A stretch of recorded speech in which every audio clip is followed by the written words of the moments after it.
첫 번째입니다.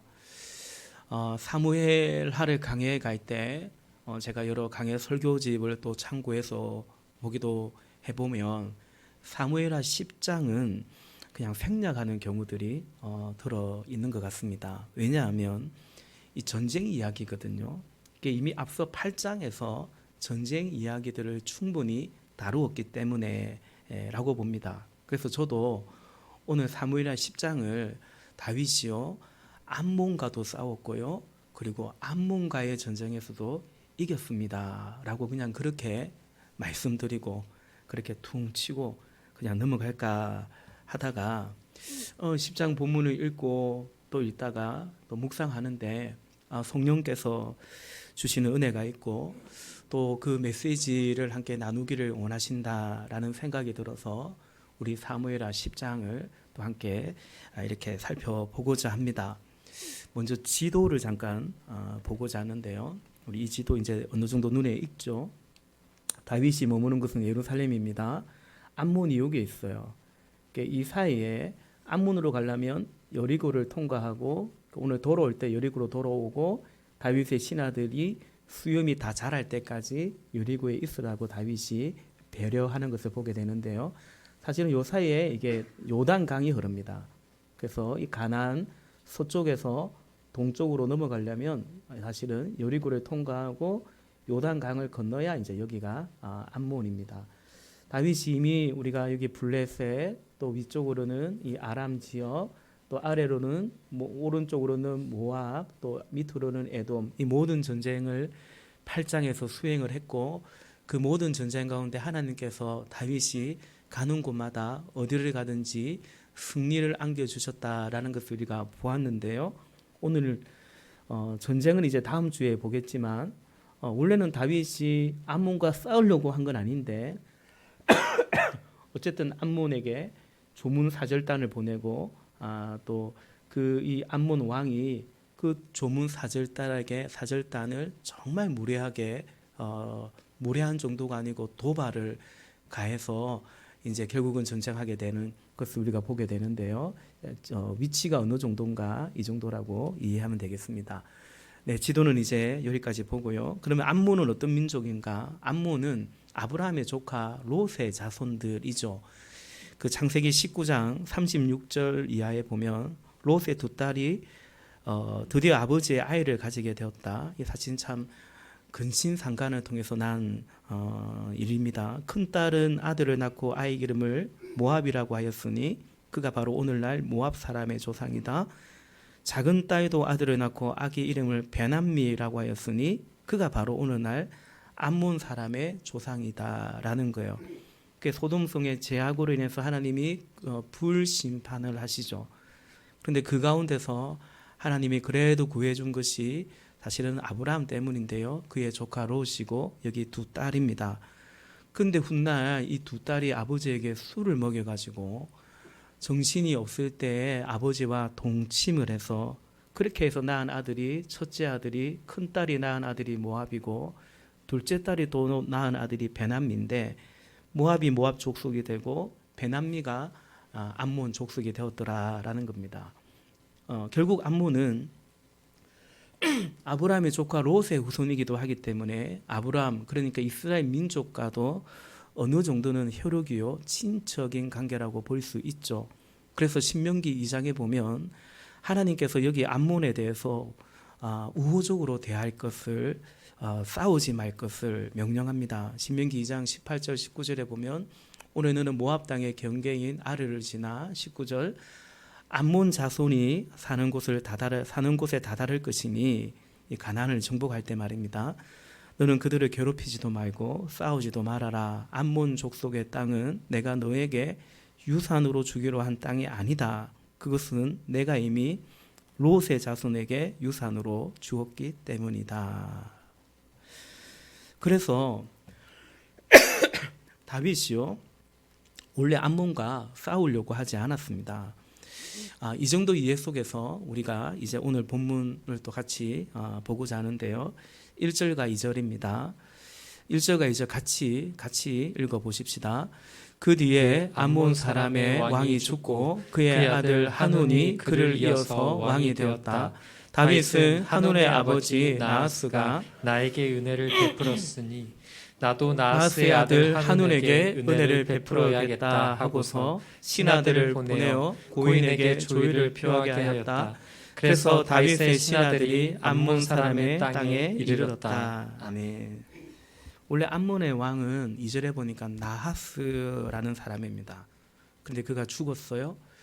그래서 그의 아들 한운이라는 사람이 왕위를 계승했습니다. 다윗은 이제 신하들을 보냅니다. 조문하고자 조문 사절을 보내는데요.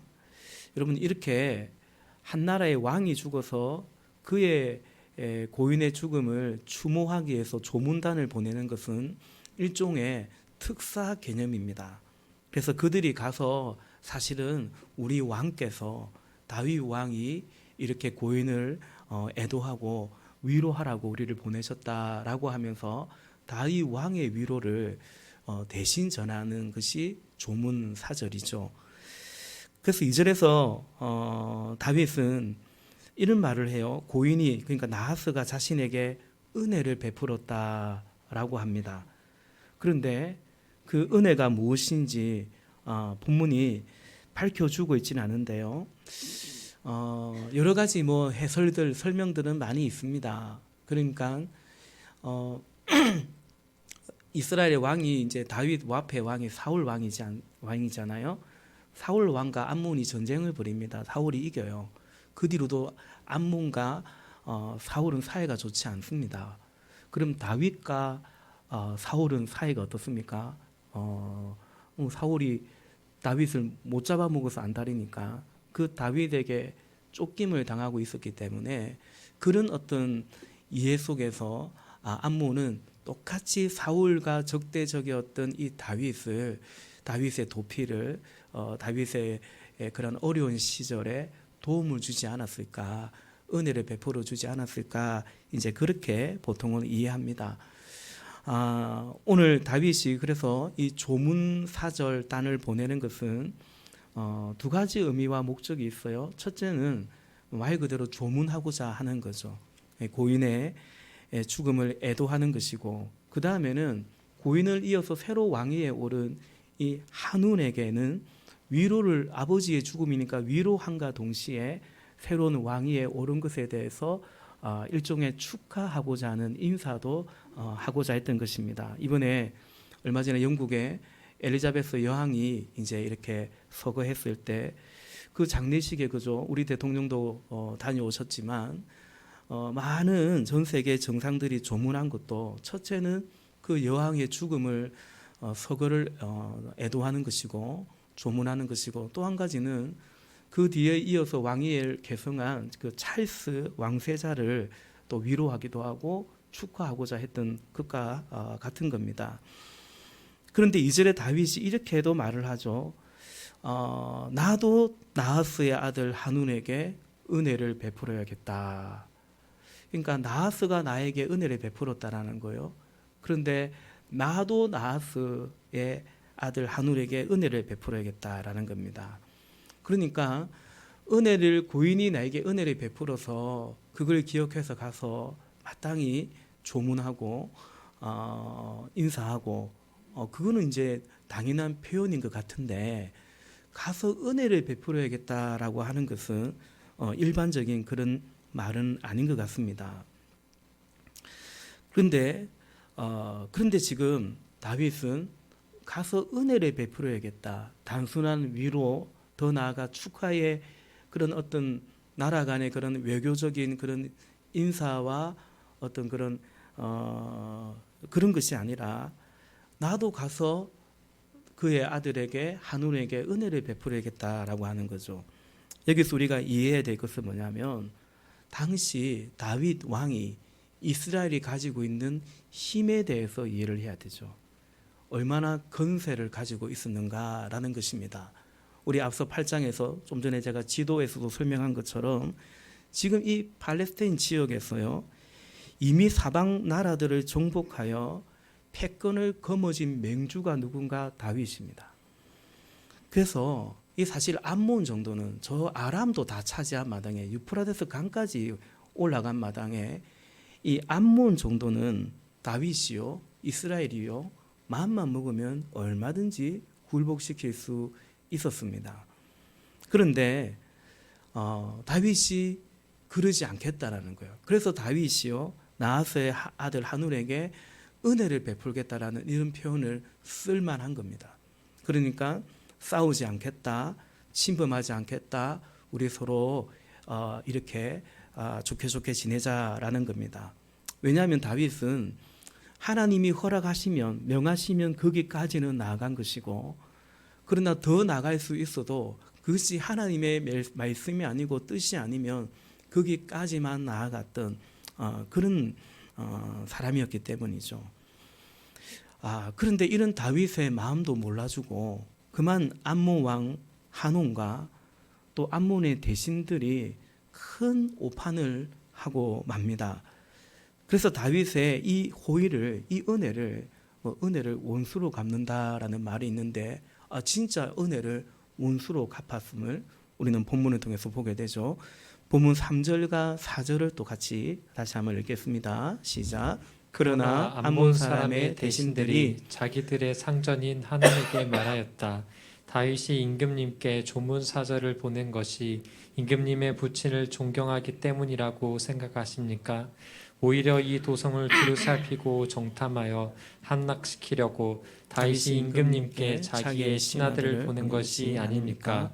그래서 한온은 다윗의 신하들을 붙잡아서 그들의 한쪽 수염을 깎고 입은 옷 가운데를 도려내어 양쪽 엉덩이가 드러나게 해서 돌려보냈다.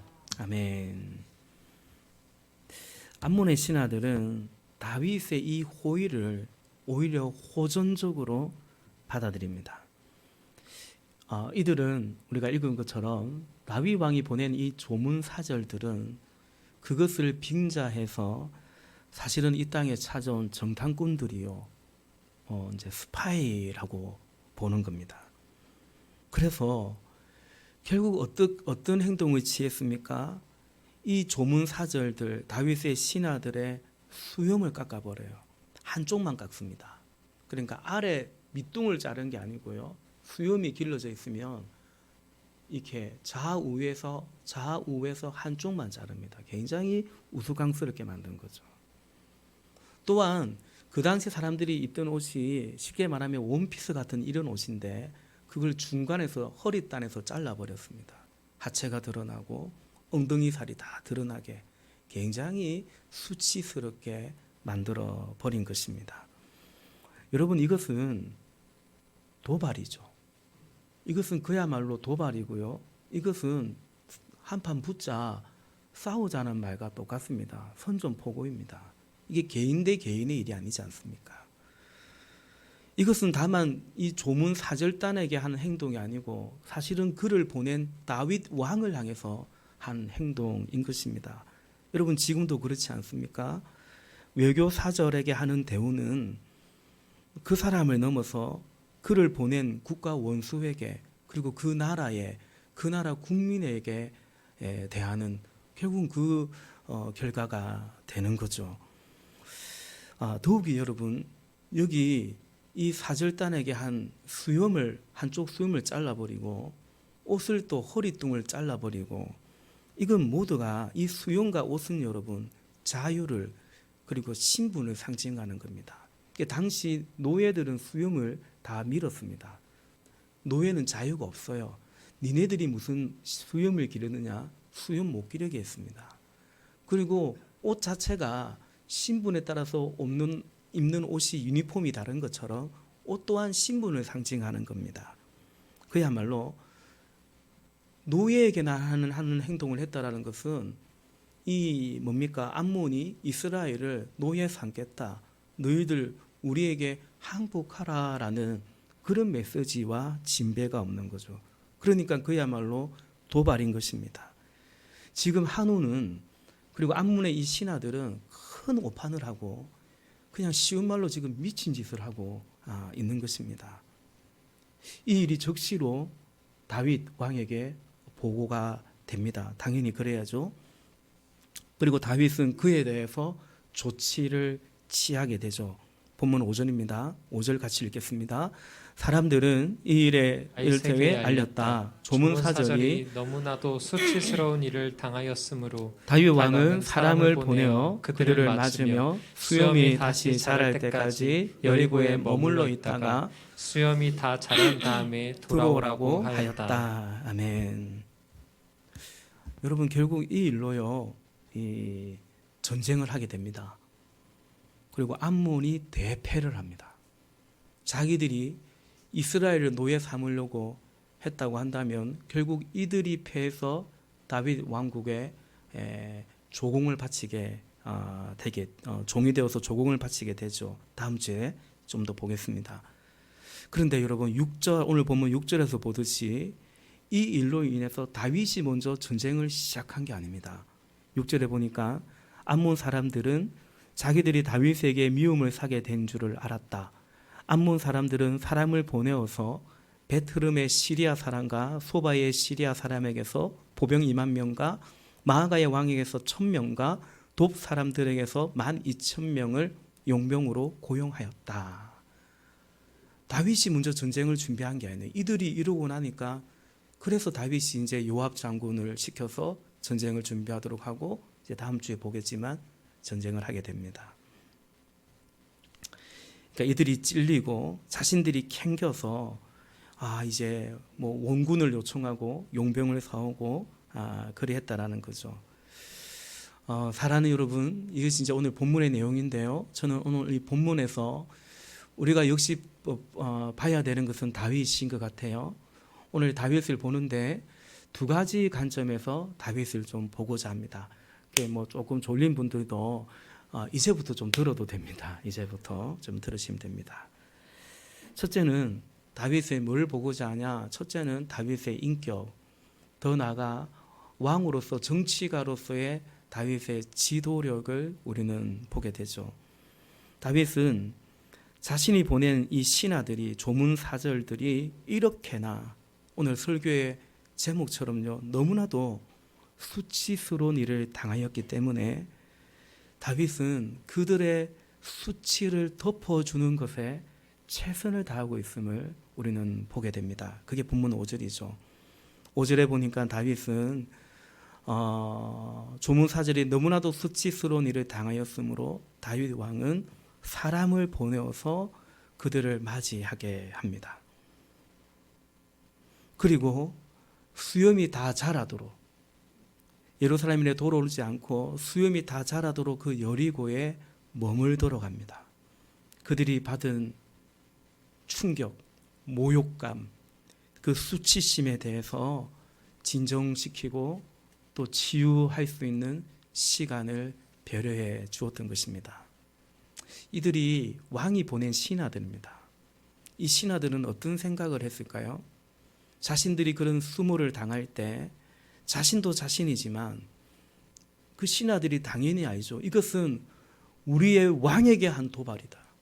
이 모욕은 다만 신하인 나가 당하는 모욕이 아니라 우리 왕에게 하는 짓이다라는 것 때문에 그야말로 이들은 슬퍼했고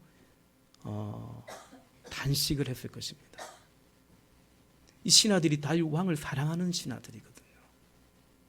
그리고 왕은 그 신하들의 마음을 헤아려 주는 겁니다. 왕이 그 신하들의 마음을 아는 것입니다.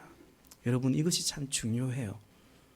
그래서 왕이 니네들이 가서 맡긴 일이 있는데, 책임이 있는데 그것을 잘 하지 못하고 이런 수모를 겪고 돌아오느냐라고, 못되는 왕들은, 아니 일반적인 왕들은 오히려 그 신하들을 책망할 수 있죠. 그런데 다윗은 그렇지 아니하고 사람을 보내서 그들을 감싸주고 그들을 위로합니다. 여러분이 당신들이 잘못한 것이 아니다. 오히려 당신들이 나 때문에, 우리나라 때문에 이런 고초를, 이런 수모를 겪은 것을 위로하고 감싸주고 있는 것입니다. 이것이 다윗 왕의 성품입니다. 인격입니다. 부하를 사랑하는 마음이죠.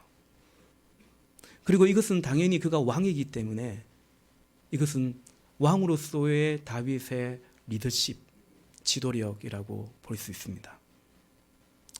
그리고 또 한 가지 알 것은 여러분, 다윗이 참 이성적이다라는 것입니다. 감정의 지배를 당하지 않고 이 와중에도 다윗이 굉장히 침착하게 이성적으로 대하고 있다라는 것입니다. 이것은 지도자에게 아주 중요한 거죠. 이것이 다윗의 성품이고 무엇보다 지도자로서의 다윗의 탁월한 자질인 것입니다. 여러분, 보통은 어떻게 되겠습니까? 무엇이 내가 보낸 신하들에게 한온이 있다고 짓을 했다고 다윗이 보통은 흥분할 수밖에 없죠. 신하들이 받는 수치심 이상으로 이건 자신에게 한 거니까 바로 흥분해서 암몬과 한판 뜨자고 군대를 바로 그냥 출전을 명령하고, 대개는 그렇게 할 것 같은데, 더욱이 당시 이스라엘은요, 말씀드린 것처럼 그만한 군사력도 충분히 가지고 있었거든요. 그러나 다윗은 그러지 않습니다. 이들의 이런 도발을 그냥 방관하지는 않지만, 그러나 다윗은 흥분하고 그 흥분으로 인해서 어떤 결정을 하지는 않았다는 거죠. 그를 이성적으로 판단하고 먼저는 신하들을 위로하고 신하들을 또 백성들을 위로하는 것을 보게 됩니다. 다윗이 그런 왕이에요. 그러니 민심을 얻지요. 하나님께만 인정받는 것이 아니고 사람들로부터 인정을 존경을 받지요. 그리고 그러니 나라를 세워가고 확장해 가는 거지요. 잠언 16장 32절에 이렇게 말씀하고 있죠. 노하기를 더디하는 사람은 용사보다 낫고 자기의 마음을 다스리는 사람은 성을 점령한 사람보다 낫다라는 것입니다. 결국 누가 용사라는 겁니까? 노하기를 더디할 줄 아는 사람이 용사요. 누가 성을 점령한다는 것입니까? 자기의 마음을 다스릴 때 성을 점령하게 된다는 거죠. 두 번째 본문 가운데 다윗을 볼 때 또 하나 주목해 보고자 하는 관점은 이것이 다윗의 인격이요 그의 리더십인데, 다만 다윗의 인격과 리더십이 아니라 이 모든 것은 하나님과의 관계에서 비롯되었다라는 것입니다. 그러니까 제가 몇 주간 계속 이 부분을 말씀드리고 있죠. 다윗의 이 성품과 인격은 그의 신앙심이에요. 그의 신앙의 인격이에요. 여러분 신앙이란 이런 거죠. 그냥 예배하고 기도하고 다만 그것만이 신앙이 아니고, 신앙이란 결국 하나님과의 관계인데 그 하나님과의 관계는 사람과의 관계. 오늘 내가 만나는 사람과의 관계에서 오늘 내가 맞닥뜨리는 이 여러 일들 가운데 우리의 신앙은 고스란히 오롯이 드러나게 되어 있는 것입니다. 다윗의 이런 성품과 지도력은요, 그가 하나님의 다스림을 받음으로 인해서, 그로 인해서 그는 하나님의 대리 통치자로서 지금 나라와 신하들, 백성들을 이렇게 다독거려 가고 있는 것입니다. 저는 그것을 두고 온유함이라고 말씀드렸죠. 여러분, 그렇습니다. 하나님과의 관계가 그래서 중요합니다. 하나님과의 관계가 결국 우리의 삶의 다른 관계로 확장되어 가고 모든 일로 이렇게 이어져 가기 때문입니다. 사랑하는 여러분, 우리는 계속해서 사무엘하 말씀을 통해서 이것을 배워야 됩니다. 하나님과의 관계가 우리 삶에 얼마나 중요한지 이것을 배우고 경험해 가야 되는 거죠. 그것이 우리의 삶이어야 되는 것입니다. 조금 더 말씀을 나누고 싶은데요, 오늘 설교의 제목도 그러하죠. 너무나도 수치스러운 일을 당하였으므로. 오늘 본문을 묵상하면서 이 부끄러움에 대해서, 수치심에 대해서 조금 더 말씀을 보고자 합니다. 여러분, 부끄러움이라는 것은 뭐와 관련이 있냐면 사실은 죄와 관련이 있습니다. 죄를 지으면 어떻습니까? 부끄러운 자가 됩니다. 가끔씩 뉴스에서 범죄한 사람들이 결국 어떻게 됩니까? 막 잠바로 머리를 가리고 모자를 뒤집어 쓰고, 범죄자도 인권이 있으니까 가려는 주는데, 그래서 요즘은 그 마스크 벗기고 얼굴 보여주는 것도 심사를 거쳐야 돼요. 결국 국민의 알 권리가 더 중요하다 생각하면 그 범죄자의 그 심상을, 얼굴을 노출시키죠. 죄를 지으면 여러분 먼저 본인이 부끄럽게 됩니다. 오늘 한운이, 암문이 얼마나 부끄러운 결과를 초래합니까? 그 다윗의 호의를 호의대로 받았으면 그 꼴이 안 날 건데, 이 왕이, 오판이 온 나라를, 온 국민을 이렇게 궁지로 몰아넣게 얼마나 부끄러운 지도자가 됩니까? 두 번째, 죄는요, 누군가를 부끄럽게 만듭니다. 비참하게 만들죠. 욕을 보입니다. 고통을 안기고 대가를 안겨줍니다. 오늘 다윗의 신하들에게 이런 수치심을 안겨준 것은 분명 이들의 잘못입니다. 죄입니다. 그것이 죄의 속성입니다. 문제는 인간이요. 문제는 인간이 이런 죄의 속성을 가지고 있다는 거죠. 죄의 속성을 가지고 있다는 말은 달리 말하면 인간은 수치심을 가지고 있다는 거예요. 그래서 처음 죄를 지은 아담과 하와가 죄 짓고 나서 곧바로 그들이 느낀 감정, 그들이 취한 반응은 뭐였습니까? 수치심이었어요. 부끄러움이었습니다.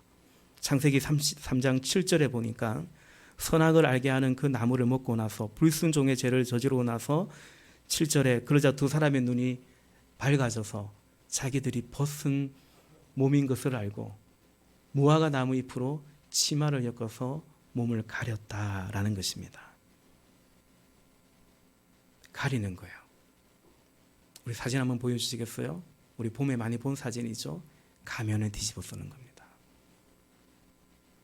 온갖 가면을 뒤집어 써서 감추고 가립니다. 가면 안 쓴 사람이 없어요. 잘 쓰냐 엉성하냐 그냥 그런 차이인 것 같습니다. 그러니 힘들죠. 가면 쓰고 사는 게 얼마나 힘듭니까? 나의 부끄러움이 들키지 않을까 조마조마하는데 결국 드러나게 됩니다. 왜냐하면 우리는 서로가 저 가면을 벗기고자 또 안다리기 때문인 것입니다. 들켜버린 죄인이 있고 운 좋게 용하게 들키지 않은 죄인이 있을 뿐이지 인간은 다 죄의 그 굴레 속에 있습니다. 죄의 속성은 부끄러움입니다. 나도 부끄럽지만 다른 사람을 수치스럽게 합니다. 왜냐하면 내가 부끄러움을 당하기 싫어서. 이 사람을 딛고 올라서야 내가 수치를 당하지 않을 것 같아서. 그게 이제 그런 두려움 때문이기도 합니다. 우리는 죄의 길을 가서 부끄러운 짓을 해서 부끄럽고, 그리고 죄의 길을 가면서 누군가를 수치스럽게 하면서 거기서부터 나의 존재를 확인하려고 하는 굉장한 오만 속에 빠져 있는 거예요. 사도 바울은 이렇게 말합니다. 이제 우리가 그리스도 안에 있기 때문에 그런 삶을 더 이상 그런 삶을 살지 말 것을 말하죠. 갈라디아서 5장 26절에 보니까 우리는 잘난 체하거나, 이걸 이전 개역개정에 보면 우리는 헛된 영광을 구하면서 서로 노엽게 하거나 질투하거나 투기하거나 그러지 않도록 합시다라는 겁니다. 이 세상은 내 살라고, 내 부끄럽지 않으려고 끊임없이 다른 사람을 노엽게 하고 괴롭히고 질투하고 시기하고 그러는데, 근데 이제 우리가 그리스도 안에서 더 이상 그렇게 살지 맙시다 라고 권면하는 거죠. 여러분, 하나님의 은혜는, 복음은 이런 죄의 문제에 대한 해결입니다. 다시 말해서 죄와 그 죄가 낳아버린 이 수치심에 대한 해결이 바로 복음입니다. 창세기 3장 21절에 주 하나님이 가죽 옷을 만들어서 아담과 그의 아내에게 입혀주셨다라는 거죠. 우리는 이 가죽 옷이 바로 예수 그리스도의 희생, 그 예수 그리스도의 대속의 은혜라는 사실을 우리는 알게 되죠. 이것이 바로 하나님의 선물입니다. 우리가 봄에 저 십자가를 통해서 우리에게 주신 하나님의 선물을 보았듯이 오늘 한 번 더 저 그림을 보고 싶습니다. 여러분, 예수님의 십자가 죽음은 공개적인 것이었죠. 공개 처형을 당하셨습니다. 어디 형장의 입술로 조용히 사라진 것이 아니고 예수님은 갈보리산 골고다 언덕에 많은 사람들이 보는 앞에서 능욕을 당하시고 공개적인 죽임을 당하셨습니다. 대중들 앞에서 모욕과 수치를 받으셨습니다. 이 모욕과 수치와 부끄러움은 죄 때문이에요. 죄의 결과이고 죄의 저주인데 죄 없으신 예수님께서 우리의 죄값을 치르시며 그 죄로 인한 이 저주의 이 수치의 심판을 대신 받으신 것입니다. 군병들은 예수님의 옷을 벗기고 나체로 만들어버리고 그 옷을 제비 뽑고 자색 옷을 입히고 머리에는 가시 면류관을 씌우면서 오른손에 갈대를 들게 하고서는 사진을 찰칵 찍는 것처럼 하하 유대인의 왕이시여 만세, 그렇게 예수님을 조롱하고 희롱했던 것입니다. 마태복음 27장 39절과 40절에 보면 군병들만이 아니라 지나가는 사람들이 머리를 흔들면서 예수를 모욕합니다. 성전을 허물고 사흘 만에 짓겠다던 사람아, 네가 하나님의 아들이거든 니나 구원해라, 너나 구원하여라, 십자가에서 내려와 보아라. 그렇게 예수님을 모욕하고 조롱했습니다. 말씀을 맺고자 하는데요, 결론적으로 두 가지 결론의 말씀을 전하고 싶어요. 첫째는 우리의 죄의 문제, 그로 인한 이 수치스러운 저주와 심판을 예수님이 대신 받으셨다라는 사실입니다. 그러므로 그 주님을 우리의 구주로 믿을 수 있기를 바랍니다. 그래서 죄와 저주, 그 상처와 부끄러움의 고통 속에서 그냥 머물러 있지 마시고 건짐을 받으시기를 바랍니다. 두 번째, 말씀을 정리하면서 전하고 싶은 메시지는 하나님의 선물인 이 예수 그리스도 주님 안에서 우리 또한 주님의 다스림 가운데 살아갈 수 있기를 부탁드립니다. 오늘 다윗이 그것을 보여주는 거예요. 다윗이 왜 죄가 없습니까? 여전히 완전하지도 않고요. 그러나 다윗이 하나님의 통치를 받으며 그 대리 통치의 모습을 보여주고 있는 거예요. 그래서 자신의 감정이나 자신의 수치와 자신의 분노에 지배당하지 않고 그런 하나님의 마음으로 부끄러운 일을, 수치스러운 일을 당한 자신의 부하들을, 백성들을 만져주고 감싸주고 있는 겁니다. 말씀드린 것처럼 다윗의 이러한 인격과 삶은 그가 하나님 안에 있기 때문에 가능한 것입니다. 하나님은 그런 다윗을 통해서 하나님이 이루고자 하시는 것은 뭔가 그 죄악에 대한 공의의 심판 다만 그것이 아니고 결국 하나님이 이루고자 하는 것은 뭐냐? 샬롬입니다. 진정한 평화입니다. 그래서 다윗이 이제는 암몬까지 치고 더 강대국이 되고 더 정복을 많이 한 국가가 되고 하나님이 다윗을 통해서 이스라엘을 통해서 원하고자 하는 것은 오늘 하나님의 백성을 통해서 이루고자 하는 것은 그런 것이 아니라 하나님의 나라는 그런 것이 아니라 결국에는 그리스도를 통해서 우리에게 주시고자 하는 그 평화, 샬롬을 이루고자 하는 것입니다. 사랑하는 여러분, 오늘 예수님께서 우리에게 주시고자 하시는 것도 죄 사함의 은혜요.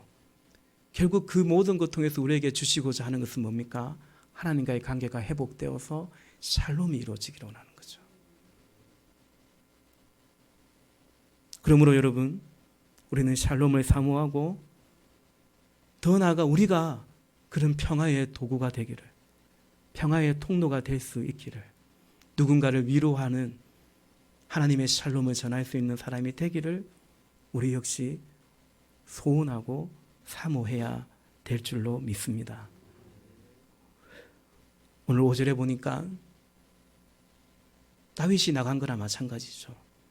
이 수치스러운 일을 당한 그 신하들이 돌아오는데 그들을 맞이하러 몇몇의 사람들이 나갑니다. 하나님, 우리가 그런 사람이기를 원합니다. 오늘 내가 가서 안아주고 맞이해주고 너가 잘못한 게 아니야. 너 때문이 아니야. 그렇게 하나님의 위로를, 왕의 위로를 전해주는 그 사람이기를 원하고 우리가 그 사람을 만나 찾아가기를 원하는 거죠. 교회는 그런 곳입니다. 목장은 그런 곳입니다. 오늘 우리 교회가 그래서 그들을 맞이했고 그들이 머물렀던 여리고 성 같은 곳이 되기를, 우리 목장이 그런 여리고 성이 될 수 있기를, 우리의 가정이 그런 여리고 성이 될 수 있기를, 하나님의 치유와 회복을 이루어가는 그런 우리의 삶이 될 수 있기를 주님의 이름으로 부탁을 드립니다. 찬양하겠습니다.